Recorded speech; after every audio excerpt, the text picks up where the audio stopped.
Hello everyone, this is Angela Walton-Raji at firstdegreebound.com. I have a serious question I want to ask you. Are you very pleased with the people that you know, the people who are around you? I'm referring to those whom you call your friends, those who are your associates, the people that you know in school, the people that you tend to eat lunch with most of the time, or you talk to between classes, or the people whom you may know going to and from school. I'll tell you why I'm asking that question, and I'll come back, I guess, to the original question in a second. But I want to begin by sharing some information with you.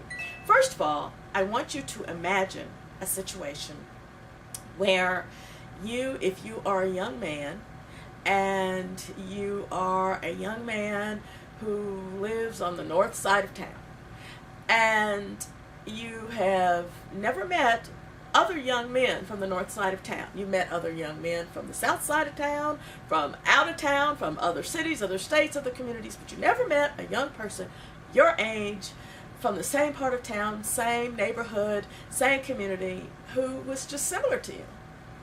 Kind of hard to believe, isn't it? It's the same way if you're a young woman and you have grown up, you've done well, you've gone to schools, you've done pretty well, been taken seriously, except everyone who is young and female is from another part of town. Again, you've never met a young female who goes to school, in the same school where you go to school. Well, it's kind of ridiculous, isn't it, to imagine? But as ridiculous as that is, I'm going to share with you another story. And this story is not imaginary. This one is actually a true story. This is a real situation that occurred in a university where I worked for many years. At that university, we have a program for gifted students. And when the students arrive every fall, they are introduced to each other as orientation begins. And one of the things that the director of the program always liked to do is to have the students meet each other, introduce themselves. But because it's a program for gifted students, and in this particular case it was a program for gifted African American students, they're to give their name, the high school they graduated from, their hometown, and to indicate what their major is, as well as to say one thing about themselves of which they were very proud, academically, an academic accomplishment of which they were very proud. And students got up, hello, my name is so-and-so, I'm from wherever, New Jersey or Ohio, wherever, and I have won the science competition for the last 3 years, and on and on and on, examples like that. One young man got up and said, well, my name is so-and-so, and I attended such and such school, I want to be an engineer, and I've had a 4.0 throughout high school. Another young lady gets and says, I've never made less than an A in math since first grade, and on and on and on, which was fine. Socially, afterwards, people get together, have some little crackers and punch or whatever the hors d'oeuvres are. And the director noticed one young man was very anxious to talk to another young man. And he finally got over to him, and the director happened to have overheard their conversation. And the conversation is a very serious one, and one that really makes one pause. The young man whispered to the other young man, you have a 4.0? And he says, yes, and kind of looks down like, yeah, I do. So do I. He whispered to the young man. The two of them stood there looking at each other. Two young men had never seen another young man who looked like them, who was just as smart, who was just as accomplished academically. What's wrong with that story? I want you to hear me. What is wrong with that story? Here's a young man, young African-American man, meets another African-American man, they shake hands, hi, how are you? You have a 4.0? So do I. And they stare at each other in amazement. Now the story is kind of odd in another way, so let's back up from that story. And let's take another circumstance, and let's imagine a young man who is Asian, who sees another young man who's Asian, and they both meet each other and realize, you have good grades, so do I. Now, of course, you might laugh because, you know, there's that sort of stereotype, yes, all Asians get good grades, there's that stereotype. But imagine a world in which one smart young man who is Asian has never seen another smart young man who is Asian. Hard to imagine, isn't it? Imagine two young students who are both Caucasian who meet each other, who all through high school have never seen another smart student who looked like them, who was accomplished. But here are two young black students who meet each other, have never seen another student with a 4.0, both of whom are black. That's a real situation, and it's repeated in many communities throughout the country. Example, and I'm going to ask you to look at your own school. Right now, if school is started, when you have a chance before class starts or before class ends or whatever, take note of who's taking the top level classes at your school. You might see one face, maybe two, you might even see 5. The class might consist of 35 students. Who's taking the classes? And imagine the student, sometimes in an honors course such as an AP chemistry or physics or calculus, that one African American student is the only one student in that class. Why? Now, one thing I will not accept is the statement that, oh, not enough kids are smart enough. Ha, sorry, I don't buy that. But the fact is, there are a lot of reasons why that student hasn't seen other students who look like him or her in that class.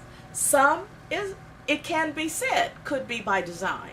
In many communities, students are not encouraged to take the tougher courses. So if they don't take the tougher courses and they don't take the honors courses in the 9th or 10th grade, they're not going to be eligible to take the AP class by the time they're junior or senior. That can be by design because of encouragement, not because of intelligence. There's another reason that can happen too. Sometimes kids are sharp, kids are bright, but then there's something called peer pressure.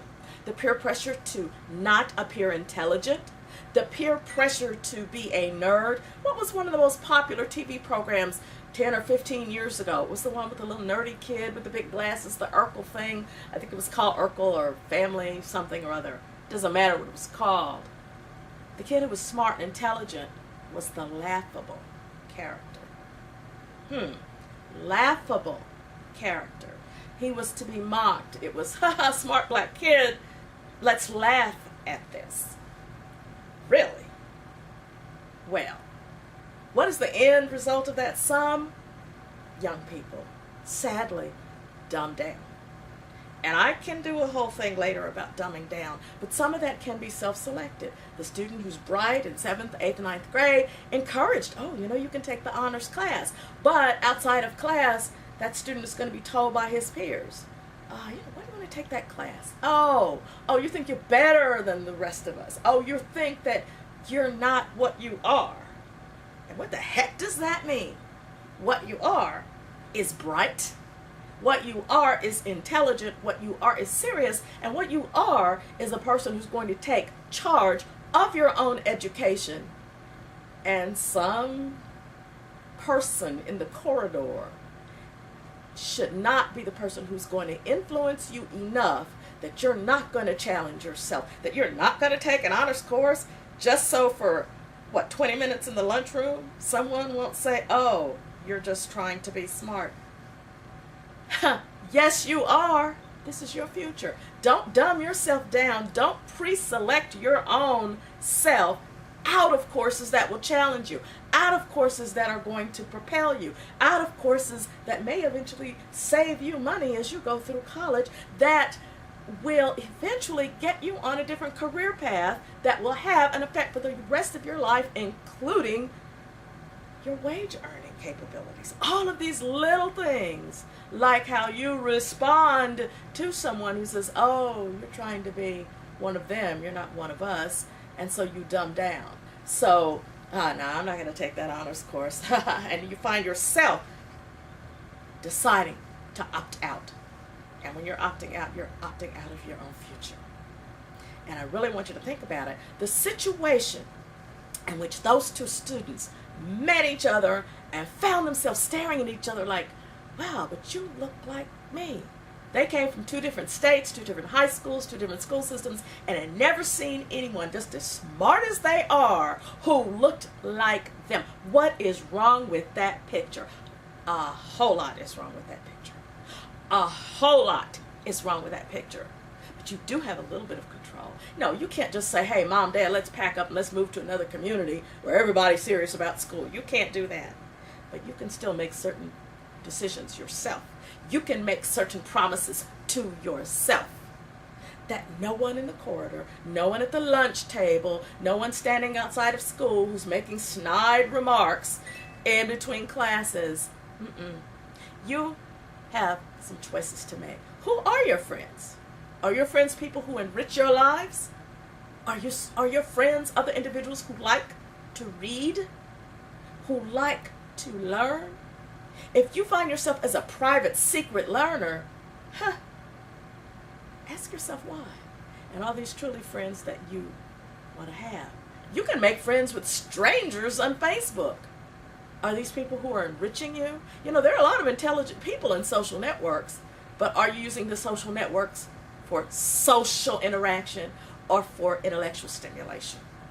I challenge you to go and find a group of people who will enrich your lives, and you will find some equals, because one of the most important lessons to learn is that there are people just as smart as you and smarter than you everywhere. In your neighborhood, in your school, in your community. You have peers. And if you think that, well, I'm the only one taking honors courses from my community or my neighborhood, well, it doesn't mean that you're the only one who's smart. Because trust me, the wisest person in the world is he or she who knows that there are plenty more people who are equal to him or her, who are smarter. And the moment you realize there are so many people who are smarter than you, who come from the same community, that is the beginning of wisdom. I ask you, who are your friends? And are they enriching your life? And are you enriching theirs? I'll talk to you about that some more. Anyway, thanks for listening. I hope that you've taken some of this seriously and take yourself seriously. Be good to yourself. Be wise, be smart, because you are first degree bound. Take care. Talk to you next time. Bye-bye.